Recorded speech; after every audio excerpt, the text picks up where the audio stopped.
Shakir could be a huge loss for them. I mean, that's the safety valve for Josh. I'm picking Houston.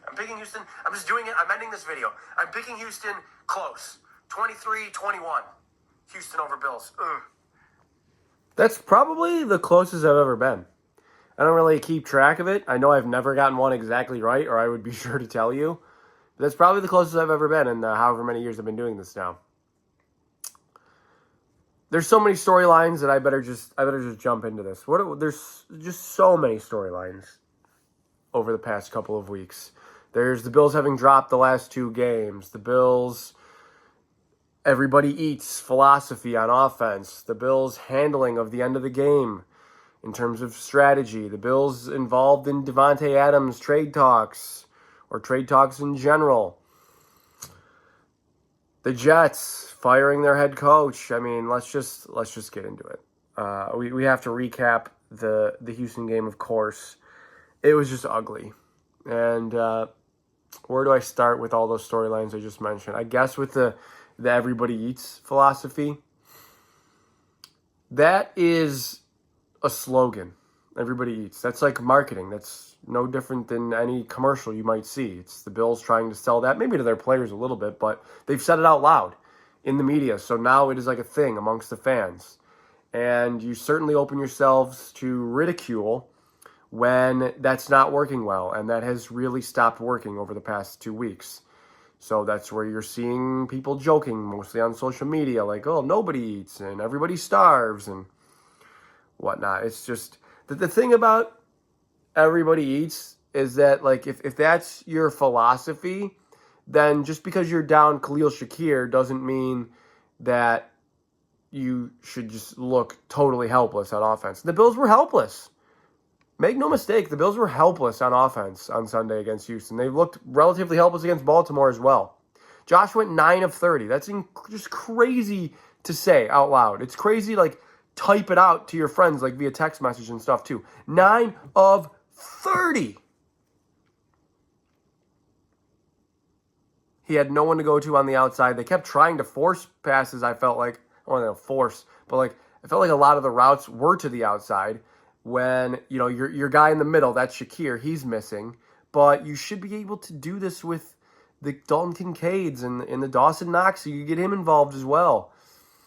And like I said, just a helpless situation. One of the worst games I've ever seen Josh play, at least since his rookie year.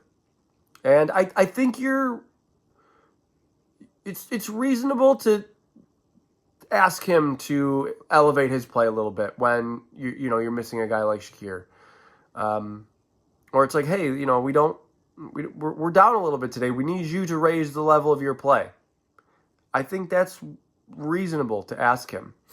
And it's not to say that he's not ever going to do it. He has done it countless times in the past, but for whatever reason, it just wasn't working against Houston. The Bills were, they fell into a huge hole, 20-3, somewhere through the third quarter, and then the defense really turned it on, and the offense finally woke out of their coma.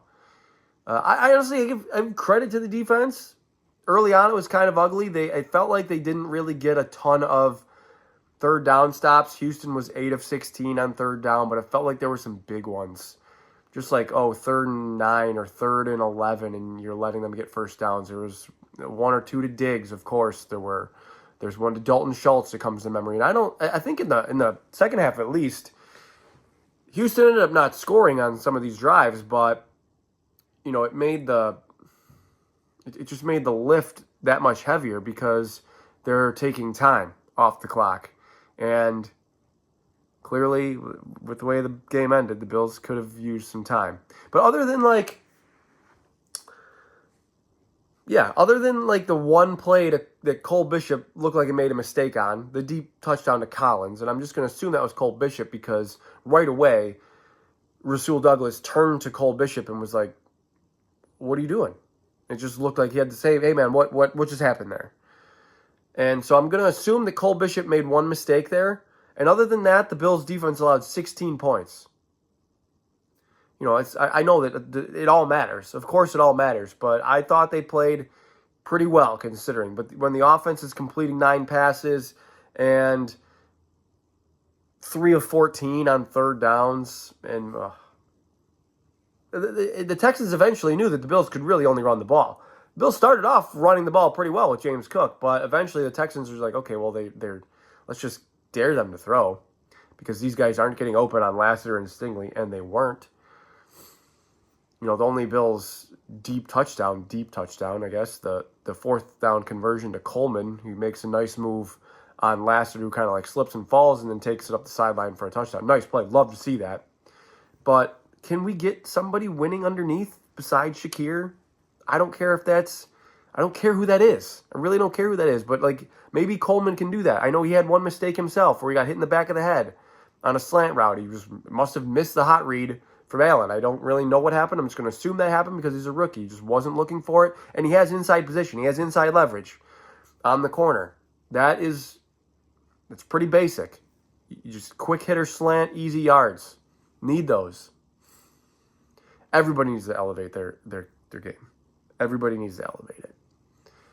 And, it comes down to the end of the game where the Bills are miraculously able to tie it. Or it's 20-17, and they get a turnover at the 15-yard line, a fumble from caused by Smoot, recovered by Dorian Williams. And, Josh has that brief scare that a lot of people thought was a concussion. Maybe it was. Look, I know what it looked like, okay?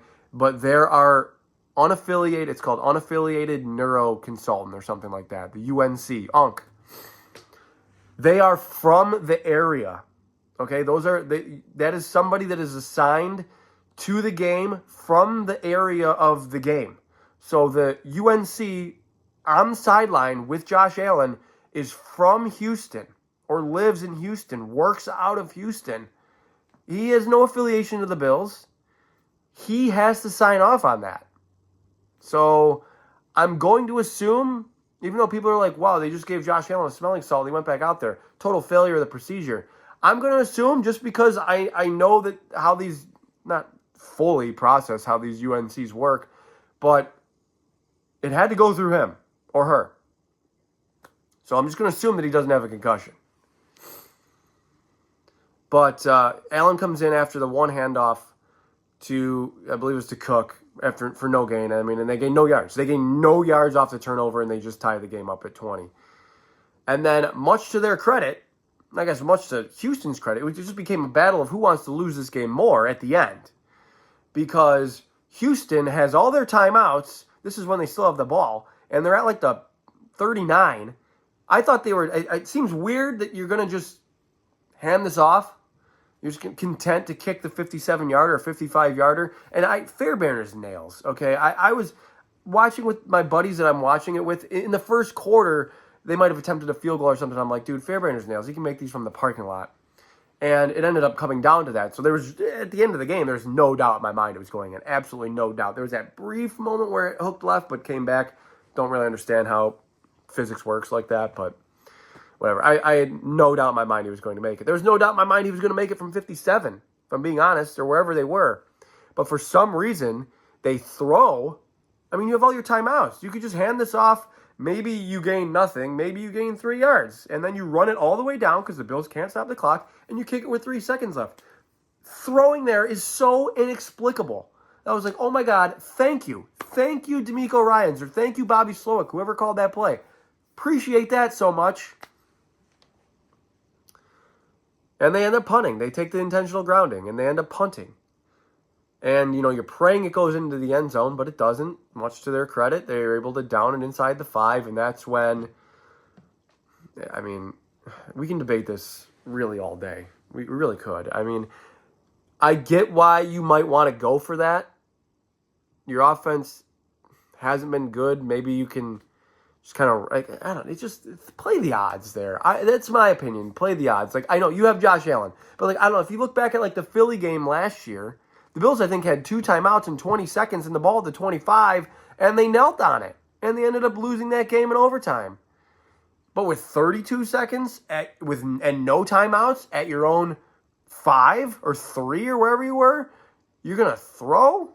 I get that maybe you're thinking we just need a first down here.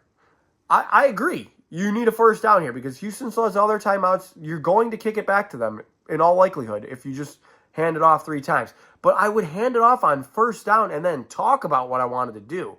Because maybe it goes nowhere on first down. Maybe it goes for 7 yards. And then you can think, okay, well, we can hand this off again.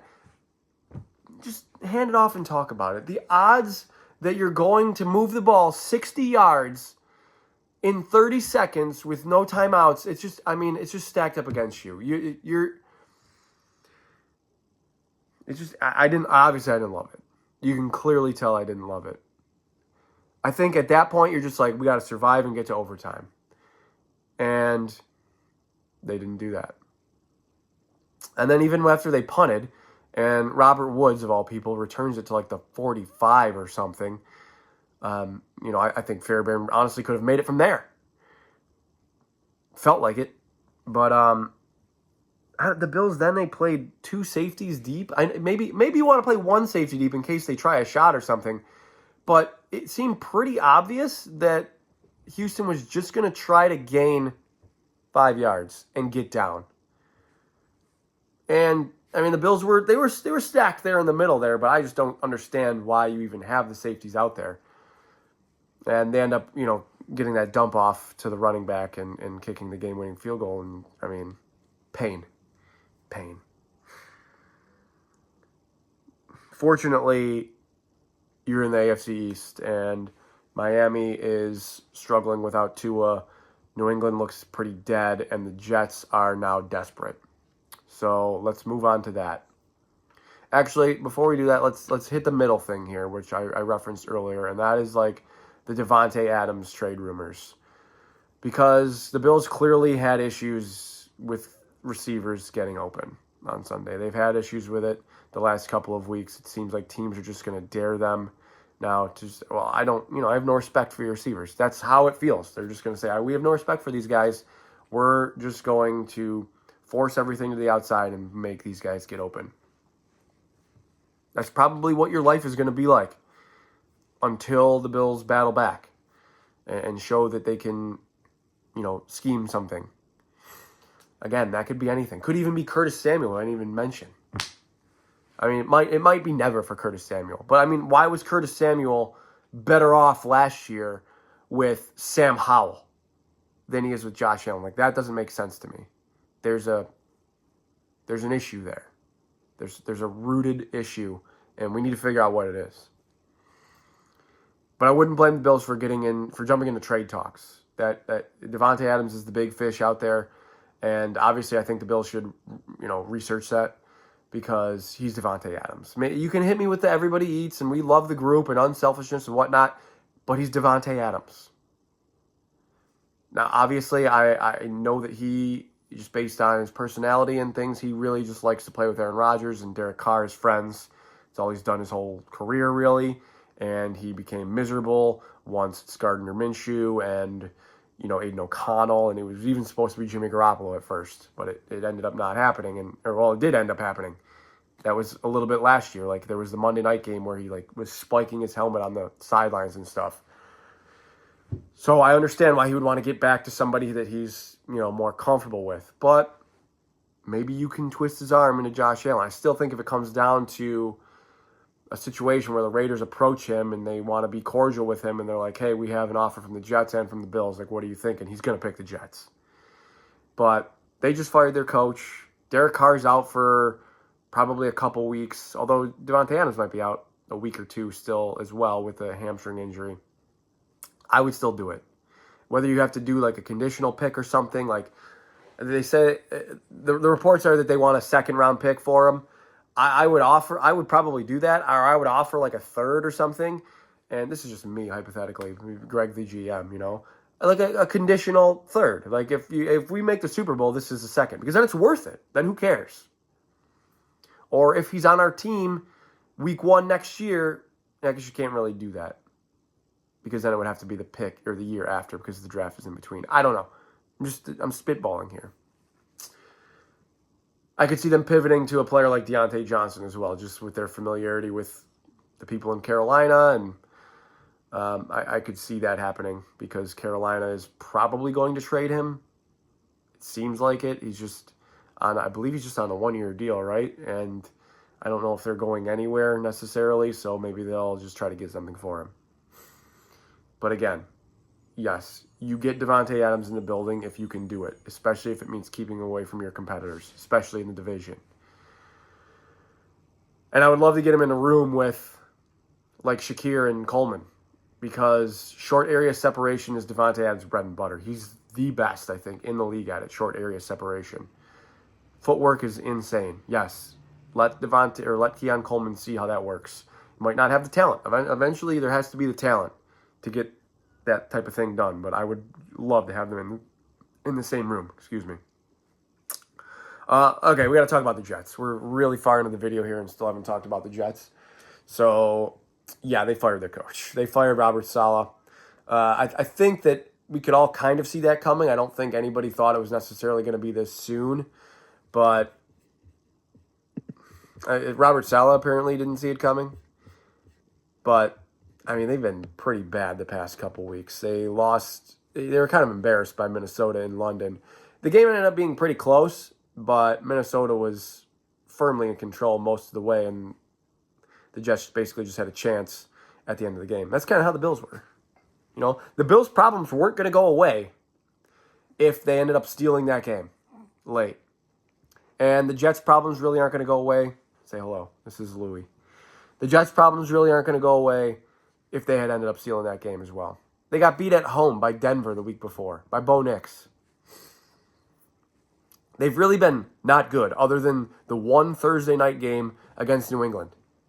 That was pretty much, I mean, undoubtedly their best game. They had 400 yards of offense. They haven't had more than 266 in any of the other 4 games. So I can see why they fired the defensive-minded head coach. I mean, that kind of contradicts it a little bit, but you're in charge. They did more than that. They fired Saleh, and they turned over Jeff Ulbrich as the interim, which has got to be a little bit awkward because I believe Saleh brought him in from San Francisco. But they changed play callers, too. They got rid of Nate Hackett and get rid of him, but they've demoted him and promoted Todd Downing. I don't think that's really going to be that much of a difference, but we see it all the time in the league with these new coaches and stuff. There's always like that initial type of jolt or boost, like new energy, a freshness in the air, or something like that. I mean, it happened to the Bills last year. The Chargers fired Brandon Staley. I don't even remember who that interim was.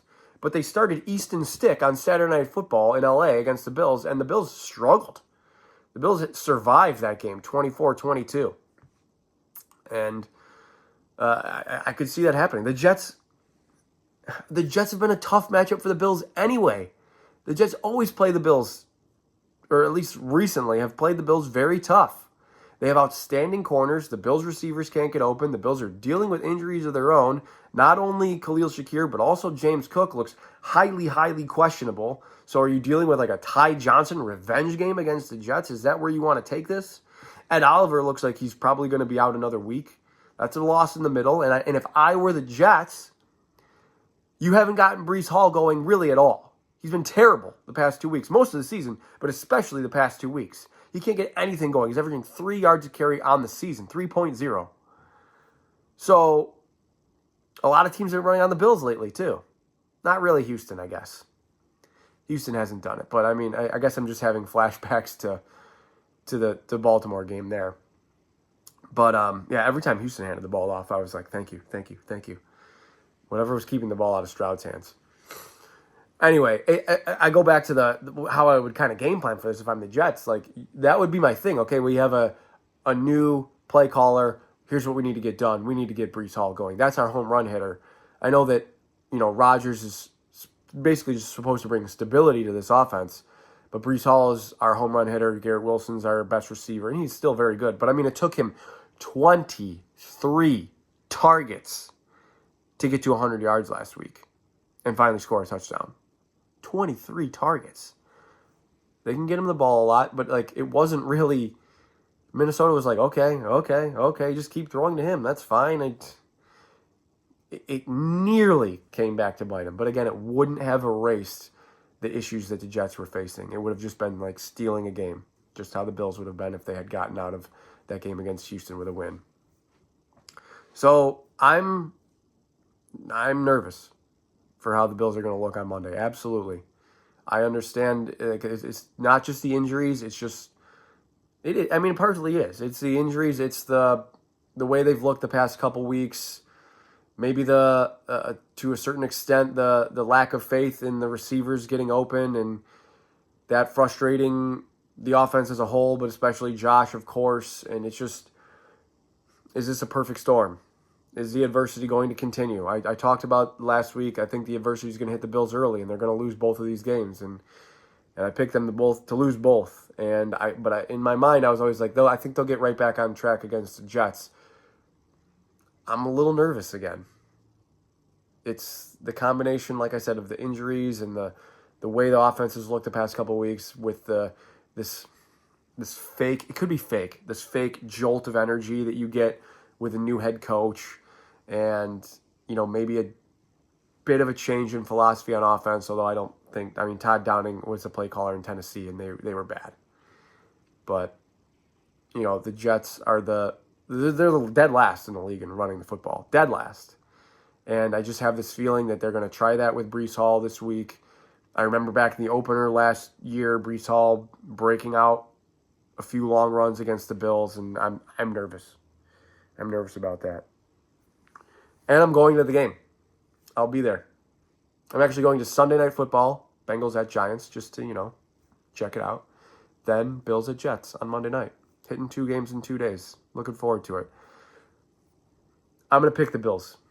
But I think it's going to be low scoring. I think anybody would get that. 19-17 Bills over Jets. Guys, as always, thanks for coming this far in the video. Hit me up on Twitter. My Twitter handle and YouTube username are the same. Enjoy your weekend. Enjoy your Monday Night Football. And as always, above all else, go Bills.